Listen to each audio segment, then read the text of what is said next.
प्रकाश के अपवर्तन का हम लोग टोटल कंप्लीट ऑब्जेक्टिव क्वेश्चन देखने वाले हैं। पहला नंबर क्वेश्चन है, किसी बिंब का वास्तविक प्रतिबिंब समान आकार का प्राप्त करने हेतु बिंब को उत्तल लेंस के सामने कहाँ रखा जाता है? तो वक्रता केंद्र पर। ऑप्शन नंबर आपका पहला का बी नंबर सही जवाब मिल जाएगा।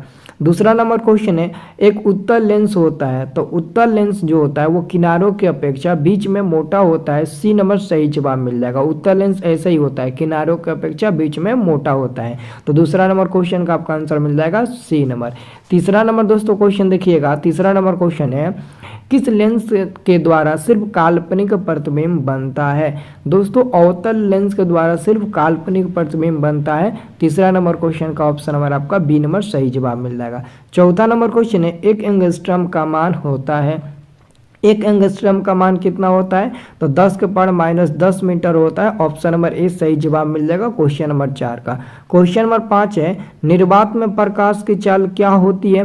निर्वात में प्रकाश की चाल 3 × 10 के पावर 8 मीटर पर सेकेंड होती है। 5 नंबर क्वेश्चन का ऑप्शन नंबर ए सही जवाब मिल जाएगा।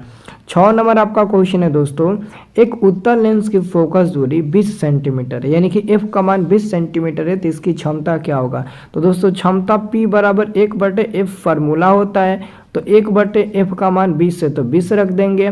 तो दोस्तों 20 जो है ना वो सेंटीमीटर में है, लेकिन जो P होता है ना वो मीटर में होता है, तो मीटर में चेंज करने के लिए यहाँ पर हम लोग 100 से गुणा करेंगे, तो 20 × 100 5 बार में कट जाएगा, तो प्लस में 5 डायप्टर मिल जाएगा।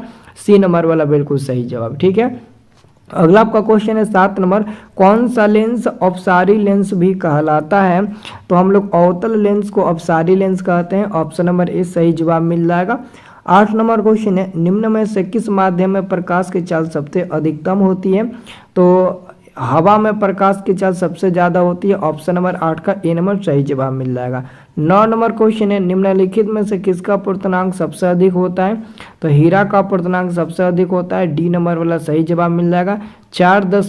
2.42 यही होता है हीरा का पूर्णांक, जो सबसे ज़्यादा है इनमें से। ठीक है, अच्छे से याद कर लेना। देखिएगा 10 नंबर, निम्नलिखित में से कौन लेंस आवर्धन का मान होता है? लेंस का आवर्धन का मान क्या होता है? V/U होता है। ऑप्शन नंबर 10 का डी नंबर आपका बिल्कुल सही जवाब मिल जाएगा। 11 नंबर क्वेश्चन आपका, ये क्वेश्चन आपका, वायु में प्रकाश की चाल निर्वात की अपेक्षा होती है कम होती है। ऑप्शन नंबर आपका 11 का ए नंबर सही जवाब मिल जाएगा। 12 नंबर क्वेश्चन है, प्रकाश की चाल विभिन्न माध्यमों में होती है, भिन्न भिन्न होती है, अलग अलग होती है।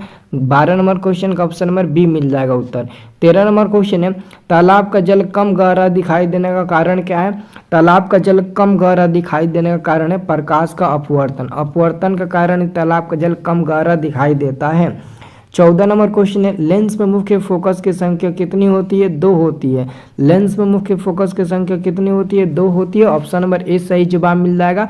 अगला क्वेश्चन आपका है, अवतल लेंस का आवर्धन m बराबर होता है तो V/U होता है। ये देखो क्वेश्चन कितनी बार पूछा गया, यहाँ पर भी क्वेश्चन दोस्तों पूछा गया है ना। और अभी हम इधर भी आपको क्वेश्चन बताया तो इधर भी आपका यही आंसर हुआ, तो इधर भी क्वेश्चन पूछेगा। मतलब कि 20 में भी पूछा, 13 में भी, 21 के प्रथम पाली, द्वितीय पाली में भी, 23 में भी क्वेश्चन पूछा।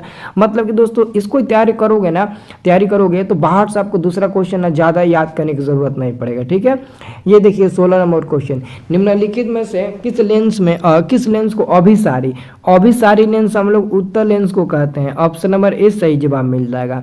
17 नंबर क्वेश्चन है, निम्न में से कौन सा पदार्थ लेंस बनाने के लिए प्रयुक्त नहीं किया जा सकता है?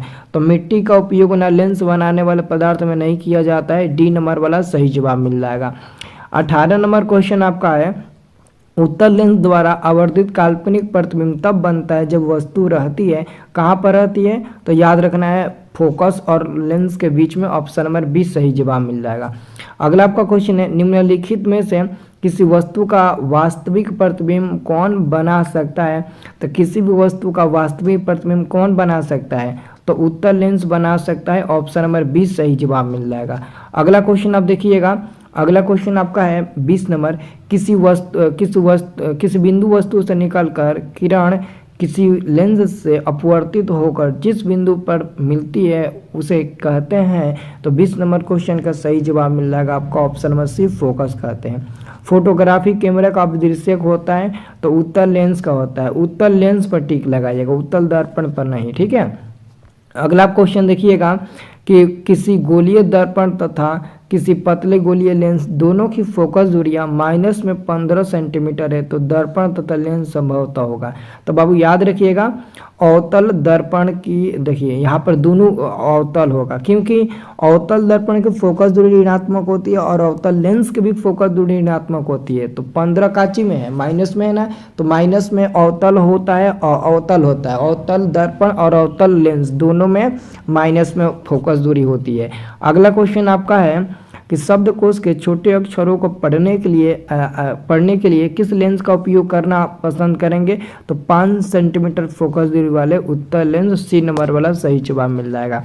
24 नंबर क्वेश्चन है, प्रकाश का चाल न्यूनतम होता है कांच में, पर कांच में प्रकाश का चाल सबसे न्यूनतम होता है। 25 नंबर क्वेश्चन है, एक पारदर्शी गोलीय कवच की बाहरी त्रिज्या 20 सेंटीमीटर, भीतरी त्रिज्या 19.8 सेंटीमीटर है। त्रिज्या आपतित प्रकाश के लिए कैसा व्यवहार करेगा दोस्तों? तो 25 नंबर क्वेश्चन का आपका बिल्कुल सही जवाब मिल जाएगा, डी नंबर, अवतल लेंस की भांति की तरह व्यवहार करेगा, डी नंबर सही जवाब मिल जाएगा। अगला क्वेश्चन दोस्तों देखिएगा, निम्न में से लेंस की क्षमता कैसा है? मात्रा क्या होता है? डायोप्टर होता है, बहुत ज्यादा बार पूछा गया प्रश्न। किसी लेंस द्वारा उत्पन्न आवर्धन कैसा है? मात्रक क्या होता है? मात्रक विहीन होता है, ये भी क्वेश्चन बहुत ज़्यादा बार पूछा गया, मतलब बार बार पूछा गया है।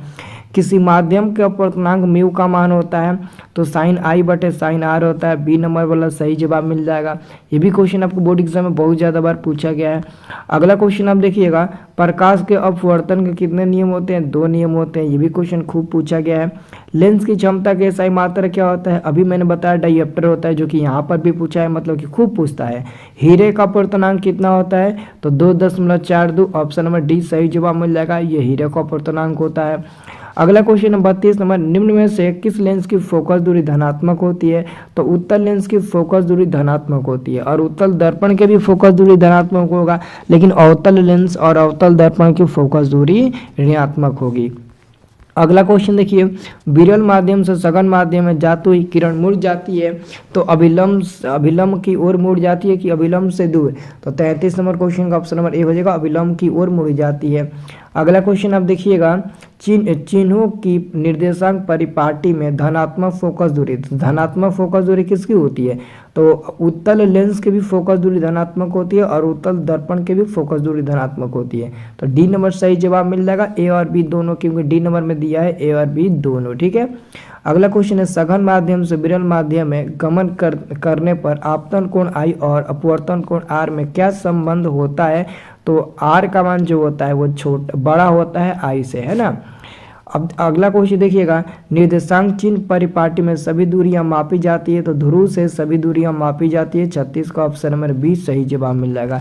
37 नंबर आपका क्वेश्चन है कि कांच की एक समांतर पट्टिका पर श्वेत किरण तिरछी आपतित होती है, निम्नलिखित में से कौन प्रथम अपवर्तन के साथ घटित होगा? तो 37 नंबर क्वेश्चन का ऑप्शन नंबर आपका ए नंबर हो जाएगा, विचलन। 38 नंबर क्वेश्चन है, वायु का निरपेक्ष अपवर्तनांक वास्तव में होता है? तो वायु का निरपेक्ष अपवर्तनांक वास्तव में कितना होता है? तो 1 से अधिक होता है ना। ऑप्शन नंबर आपका बी नंबर सही जवाब मिल जाएगा। अगला क्वेश्चन आपका है 39 नंबर, प्रकाश की किरण को मुड़ने की क्षमता को क्या कहते हैं? तो लेंस की क्षमता कहते हैं, ऑप्शन नंबर 39 का ए नंबर सही जवाब मिल जाएगा। 40 नंबर क्वेश्चन है, वायु में अभिसारी लेंस कहलाता है? तो अभिसारी लेंस हम लोग ना उत्तल लेंस को कहते हैं, ऑप्शन नंबर आपका 40 का सी नंबर जवाब मिल जाएगा। 41 नंबर क्वेश्चन है, निम्नलिखित में से किसका अपवर्तनांक सबसे कम होता है? तो सबसे कम अपवर्तनांक आपका पानी को होता है, केरोसिन का, बेंजीन का, तारपीन का ज़्यादा होता है, पानी का सबसे कम होता है। तो 41 का 41 का आंसर आपका हो जाएगा सी नंबर। दोस्तों प्रकाश के अपवर्तन और अपवर्तन दोनों का ऑब्जेक्टिव कंप्लीट हो गया, ठीक है। और जितना आपको बताया ना वही आपके सिलेबस में है और उतने के ही अंदर से बार बार जो भी क्वेश्चन रिपीट करके पूछे जाएंगे आपके बोर्ड एग्जाम में वही आएंगे, इसके बाहर से नहीं आएंगे, ठीक है ना। तो मैं आपको अब ना चैप्टर 1 फिजिक्स खत्म हो गया, अब चैप्टर 1 बायोलॉजी खत्म करते हैं। तो वीडियो को लाइक कर चैनल को सब्सक्राइब कर लीजिए और कमेंट बॉक्स में ज़रूर बताइएगा क्या आपको बायोलॉजी के प्रथम चैप्टर का ऑब्जेक्टिव के लिए इंतजार है, तो आप कमेंट करके हमें ज़रूर बताइएगा।